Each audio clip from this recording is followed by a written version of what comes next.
सैयदना हुसैन इब्ने अली रजी अल्लाह ताला अन्हु जो जन्नत के जवानों के सरदार हैं, आपसे मोहब्बत का दावा उस वक्त मकबूल होगा जब आप सैयदना हुसैन की सीरत को फॉलो करेंगे।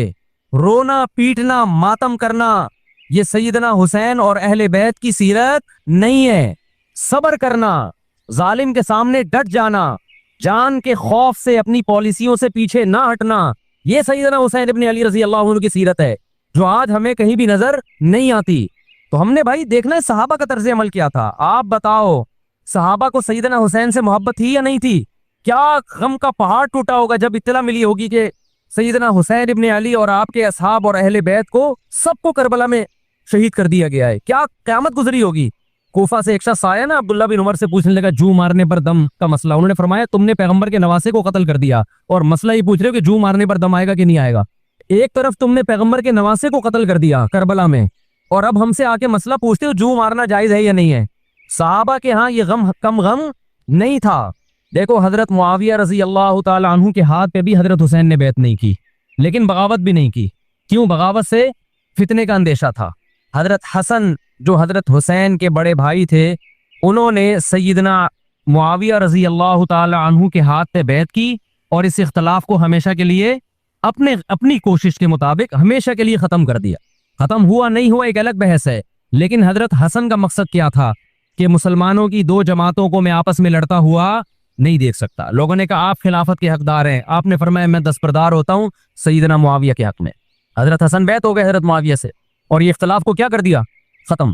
हजरत हुसैन बैत नहीं हुए, लेकिन हजरत हुसैन ने बगावत भी नहीं की। हर एक की अपनी राय थी, हजरत हसन की अपनी राय थी। उनका ख्याल था कि बैत होना मुसलमानों के लिए ज्यादा मुफीद है, एक पावरफुल हुकूमत होगी, एक ताकतवर रियासत होगी, वरना लड़ते रहेंगे आपस में। हजरत हुसैन का मौक़िफ ये था कि मैं बगावत तो नहीं करूंगा लेकिन बैत भी नहीं होऊंगा, क्योंकि अगर बैत हो गया तो इससे जो खुलफाए राशिदीन के दौर में जो खलीफा की सिलेक्शन का तरीका था वो तरीका खत्म हो जाएगा। तो मैं अगर उस तरीके को नहीं ला सकता तो उसके खिलाफ को प्रमोट भी ना करूं मैं। ये भी एक राय थी। मैं समझा पा रहा हूं अपनी बात? भाई राय का इख्तलाफ होता है ना। नबी सल्लल्लाहु अलैहि वसल्लम ने फरमाया इज़ा इज्तहदल मुज्तहिद फ़इन असाबा फलहु अजरान व इन अख्ता फलहु अजरुन वाहिदुन। जब कोई मुज्तहिद अल्लाह की रिजा को सामने रख के इज्तिहाद करता है, सही और गलत का फैसला करने बैठता है, राय यानी उसका मकसद अल्लाह की रिजा हो, तो अगर वो दुरुस्त नतीजे पे पहुंचे तो 2 सवाब, गलत नतीजे पे पहुंचे तो भी 1 नेकी उसको मिलती है, इसलिए कि उसके बस में जो खैर ख्वाही का के लिए जो था वो उसने कर दिया। राय का इख्तलाफ होता है। तो हजरत हसन रजी अल्लाह ताला अन्हु बैत हुए हजरत मुआविया के हाथ पे। सैयदना हुसैन ना बैत हुए और ना आपने बगावत की, खामोशी इख्तियार की। हजरत मुआविया रजी अल्लाह ताला अन्हु ने सैयदना हुसैन को तलवार की जोर से बैत पर मजबूर नहीं किया, बल्कि नवासे रसूल का ख्याल किया और वसीयत भी की लोगों को। लेकिन जब हजरत मुआविया के बाद यजीद जानशीन हुआ, उसकी सबसे बड़ी गलती ये थी कि उसने नवासे रसूल सल्लल्लाहु अलैहि वसल्लम और आपके साथ जो चंद अहले बैत और चंद सहाबा थे, उस वक्त भी हजरत हुसैन न्यूट्रल थे। ना हजरत हुसैन ने बगावत का इरादा किया और ना बैत करने का इरादा किया। यजीद इब्ने मुआविया को चाहिए था कि सैयदना हुसैन रजी अल्लाह अन्हु को अपने हाल पे छोड़ देता, अपने वालिद की तरह।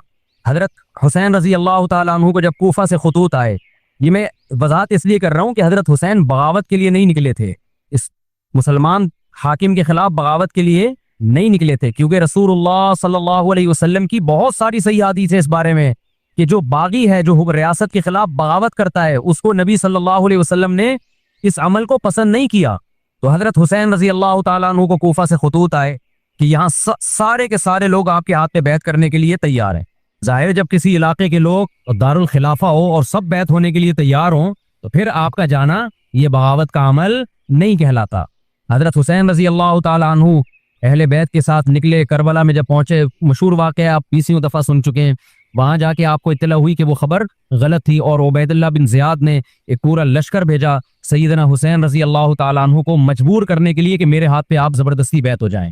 हजरत हुसैन रजी अल्लाह ताला अन्हु ने मुतालबे रखे कि या तो मुझे वापस जाने दिया जाए और अगर बैत करना ही है तो मैं दिमिश्क में अमीर के हाथ पे जाके बैत करूंगा। तो बहुत माकूल मुतालबे थे ये।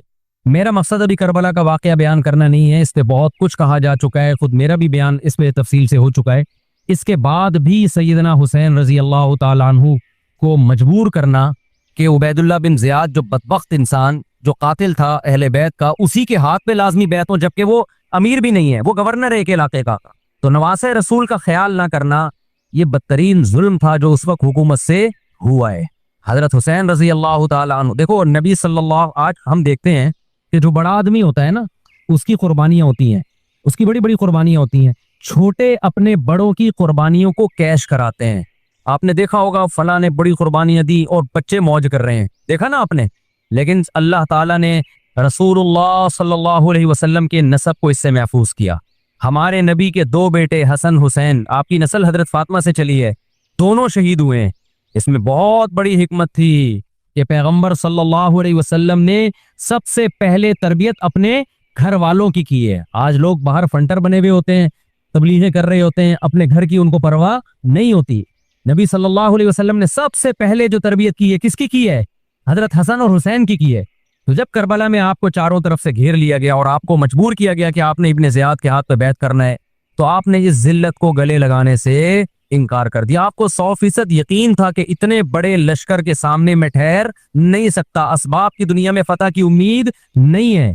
लेकिन हजरत हुसैन रजी अल्लाह ताला अन्हु ने लड़ने का फैसला करके और शहादत को कबूल करने का फैसला करके इब्ने ज़ियाद और उस जमाने के हुक्मरान जो इस कत्ल पे राजी थे, क़यामत तक के लिए उन पे लानत के सिलसिले का दरवाजा खोल दिया। बाज़ दफ़ा अल्लाह भी ये चाहते हैं कि बदबख्तों को ढील मिले ताकि उनका जुर्म सनस्तद्रिजुहुम मिन हैसु ला यअलमून। कुरान कहते हैं हम इनको ढील देंगे, इनको बुराई में हम आगे बढ़ने देंगे, ऐसे बढ़ने देंगे कि इनको खुद भी पता नहीं चलेगा, ताकि क़यामत के दिन इनका अजाब इनको कई गुना बढ़ा कर दिया जाए। अब मेरे भाई हमारे लिए क्या सबक मिलता है? जब ये वाक़या हुआ आलम इस्लाम में कोहराम मच गया, लेकिन क्या इस वाक़े के बाद अहले बैत की जो मुक़द्दस और पाकीज़ा औरतें थीं, क्या उन्होंने नोहा किया या सब्र किया? आपका ज़मीर क्या कहता है, उन्होंने नोहे पड़े होंगे या सब्र किया होगा? बोलो भाई, सब्र किया। अब्दुल्ला बिन उमर रजी अल्लाह ताला अन्हु जो कूफा वालों को मलामत किया करते थे कि तुम जू मारने के मसले हमसे पूछते हो, तुमने हुसैन का कत्ल कर दिया, तो ये हजरत इब्ने उमर ने इसलिए कहा ना कि आपको उसका गम हुआ था। तो इब्ने उमर का अमल क्या था? क्या उन्होंने मातम किया? क्या उन्होंने छुरों से अपने आप को मारा? हजरत हुसैन का कत्ल भी जालिमाना और उससे पहले सैयदना उस्मान का कत्ल भी जालिमाना। अगर नोहा या मातम जायज है तो हजरत उस्मान की शहादत के दिन भी जायज है, हजरत हुसैन की शहादत के दिन भी जायज है। और अगर नाजायज है तो जैसे उस्मान की शहादत के दिन नाजायज, हुसैन की शहादत के दिन भी नाजायज है। समझ में आ रही है बात कि नहीं आ रही है? कुरान क्या कहता है ऐसे मौके के बारे में? तिलका उम्मतुन कद खलत लहा मा कसबत वलकुम मा कसबतुम। कुरान जब भी पुरानी उम्मतों के वाकयात बताता है, कुरान कहता है ये कौम थी जो गुजर गई, इन्होंने जो किया उसका बदला इनको मिलेगा, तुम जो करोगे उसका बदला तुम्हें मिलेगा। तो हमें अल्लाह ने इस वाक़े में भी बता दिया कि सैयदना हुसैन का वाक़या, करबला का वाक़या जब सुना करो तो ये सोचा करो ये कौम थी जो गुजर गई, जिसने अच्छा किया, हुसैन इब्ने अली ने अच्छा किया, उनको इस अच्छाई का बदला मिलेगा। और जो हजरत हुसैन के कत्ल के हाथों, कत्ल के हजरत सैयदना हुसैन के मुबारक खून से जिनके हाथ आलूदा हुए, क्योंकि कत्ल किया ना उन्होंने, तो लहा मा का सबक, उनको उस जुल्म का बदला भी मिलेगा। तो हमारा काम क्या है? हमने फॉलो करना है हुसैन के रास्ते को, ना कि हुसैन के नाम पे हमने मातम करने हैं। हुसैन का रास्ता क्या है जिसको हमने फॉलो करना है? अब मैं चंद चीजें आपको बताता हूं। सबसे पहला सबक जो हमें करबला में मिलता है कि इज्जत और दीन एक तरफ दुनिया है। देखो अगर हजरत हुसैन रजी अल्लाह ताला अन्हु इब्ने ज़ियाद के हाथ में जाके बैत हो जाते, आप क्या समझते हो बेतहाशा मौल दौलत हजरत हुसैन पे खर्च नहीं करता क्या वो? जब एक बड़ा आदमी किसी के हाथ पे बैत होता है तो उसको भी तो फायदा होता है ना इससे। और क्या हजरत हुसैन को यकीन नहीं था कि करबला में मैं शहीद हो जाऊंगा? फतह और नुसरत की असबाब की दुनिया में कोई उम्मीद नहीं थी, मगर आपने अहले बैत को करबला में रुस्वा करने पर इज्जत की मौत को तरजीह दी है। आज अगर आप में ये ज़र्फ है कि आप इज्जत की मौत को जिल्लत की जिंदगी पर तरजीह देते हो, तो फिर आप हुसैनी हो। नहीं यही बात मेरा ख्याल है समझ। सैयदना हुसैन की सखावत के वाकयात हैं। सैयदना हुसैन बागी नहीं थे रज़ी अल्लाहु अन्हु। फिर जो अहले बैत का तर्ज अमल क्या था, मुहर्रम में क्या क्या हो रहा है मैं आपको बताता हूँ। इनमें से कोई भी अमल ना हमें कुरान से मिलता है ना सहाबा से मिलता है हमें। तो मा अना अलैहि व अस्हाबी जो जन्नती फिरका होगा उसकी जो अलामतें हैं तो जब आप उन अलामतों के खिलाफ चलोगे, सहाबा ताबीन को फॉलो नहीं करोगे, तो आप फिर अपने आप को सुन्नी कहना छोड़ दो। आप बताओ मुझे, इस्लाम में कोई महीना मनहूस है? बोलो ना, कोई महीना मनहूस है? तो आप मुहर्रम को मनहूस क्यों कहते हो? लोग मुझे कहते हैं मुफ्ती साहब फिरकावारियत फैला रहे हैं। देखो, फिरकावारियत जब फैला रहा हूं जब मैं किसी फिरके के खिलाफ आपको कर रहा हूं। मेरे बयान शिया लोग भी सुनते हैं, मिलते भी हैं। बहुत दफा एयरपोर्ट में मुलाकात हुई, बड़ी इज्जत से मिले, भी मैं शिया हूं लेकिन आपसे मोहब्बत करता हूं। यहां मस्जिद में भी आते हैं, मैंने कभी किसी पे तंज नहीं किया। इसलिए मैं बार बार कहता हूं, जो शिया का मजहब है उसको करने दो। वो सबीले लगाते हैं, आप उनको मत छेड़ो, जाके तंग ना करो उनको। वो मातम करते हैं, आप उनको मत छेड़ो। वो नोहे करते हैं, वो नोहे पढ़ते हैं, आप उनको मत छेड़ो। लेकिन आप अपनी पोजीशन वाजे करो कि आप शिया हो या आप सुन्नी हो। आप तो एक तरफ हो जाओ ना। मुहर्रम में अगर आप मरसिये लगा के घूम रहे हो गाड़ियों में, इट मींस आप सुन्नी नहीं हो। आप नबी सल्लल्लाहु अलैहि वसल्लम की हदीस है हमारे पास, हम अहले सुन्नत वल जमात हैं, हम सुन्नत को फॉलो करते हैं। तो सुन्नत क्या कहती है? मैयतों पे गरेबान चाक करना, मैयतों पे चीखो पुकार करके रोना। आपने फरमाया लईसा मिन्ना, वो हम में से नहीं है। और इस अमल पे आप सल्लल्लाहु अलैहि वसल्लम ने लानत फरमाई है। लोग कहते हैं हुसैन की याद में रोना नबी की सुन्नत है। नबी सल्लल्लाहु अलैहि वसल्लम को जब जिब्रील ने बताया कि हुसैन शहीद होंगे, आप रोए, इसलिए कि उस वक्त आपको ये खबर मिली थी। लेकिन क्या हर मुहर्रम में आपने रोने का प्रोग्राम किया है या सहाबा को बैठ के बकायदा रुलाया है आपने? क्या हो गया भाई? आपको भी जब करबला का वाकया की खबर मिली, आपकी आंखों में आंसू आ जाए, ये नेचुरल है, ये हुसैन से मोहब्बत की अलामत। लेकिन हर मुहर्रम में बकायदा बिठा के रोने का प्रोग्राम करना, ये हुसैन से मोहब्बत की अलामत नहीं है, बल्कि शरीयत में नाजायज है ये गमों को बढ़ाना। ये कहां से जायज हो गया? हजरत उस्मान भी तो शहीद हुए थे, नबी सल्लल्लाहु अलैहि वसल्लम के दामाद थे। उनकी याद में आप रोने को सुन्नत क्यों नहीं कहते?